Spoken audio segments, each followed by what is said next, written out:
दारू पियो मैं हफले ने यौ मसाला ना, देसी दारू पियो मैं हफले ने यौ मसाला ना। धोखा से एक कॉकटेल हो गए,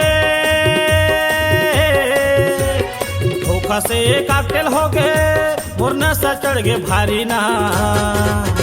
अब कैसे करो रे घर में डौकी गारी देही ना, अब कैसे करो रे घर में डौकी गारी देही ना।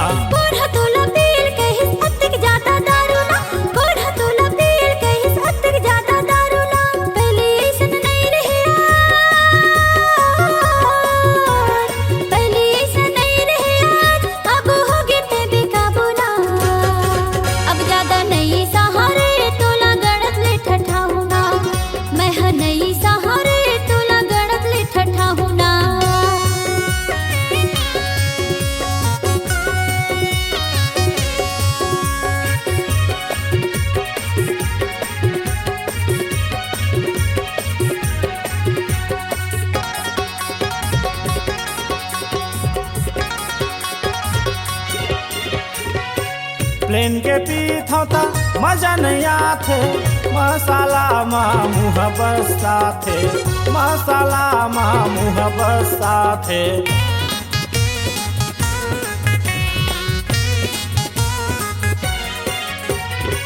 प्लेन के पीठों ता मजा नहीं आथे, मसाला मा मुँह बसता थे, मसाला मा मुँह बसता थे। गोवा मोला तोरी से लगा थे, मऊहमा मोरे सौख बुता थे, मऊहमा मोरे सौख बुता थे। दारू भाव बढ़ गए संगी हो के गलाचारी ना, दारू भाव बढ़ गए संगी हो के गलाचारी ना। अधी के पियो मैं अधी के पियो मैं अब पौआ पर थे भारी ना। अब कैसे करो रे घर में डौकी गारी देही ना, अब कैसे करो रे घर में डौकी गारी देही ना।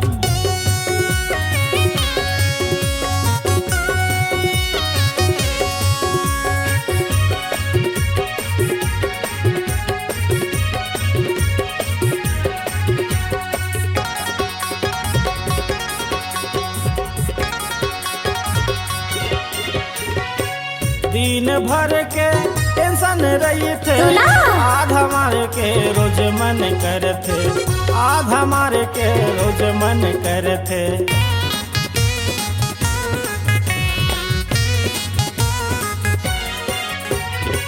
दिन भर के टेंशन रही थे, आधा मार के रोज मन करते, आधा मार के रोज मन करते। आधा माँ मोरे मन नहीं मारे है, लगे मुँह माया दिया ढर का थे, लगे मुँह माया दिया ढर का थे। का करो मैं तो कसम खा के कहत हवा छोड़ दूँ मैं दारूला, कसम खा के कहत हवा छोड़ दूँ मैं दारूला। उसकी यारी करो तभे, उसकी यारी करो तभे, हो गे मोर बर्बादी ना। कैसे करो जी मोला माफ कर देबे ना, अब कैसे करो जी मोला माफ कर देबे ना। कौन हतोला पीर कहीं सत्तर जाता दारूला, कौन हतोला पीर कहीं सत्तर जाता दारूला। पहले ऐसा नहीं रहा, पहले ऐसा नहीं रहा, अब हो गए ते बेकाबू ना। अब कैसे करो जी मोला माफ कर देबे ना, माफ कर दे जी झन पीबे अब दारूला, मोला माफ कर दे जी नहीं पिया अब दारूला।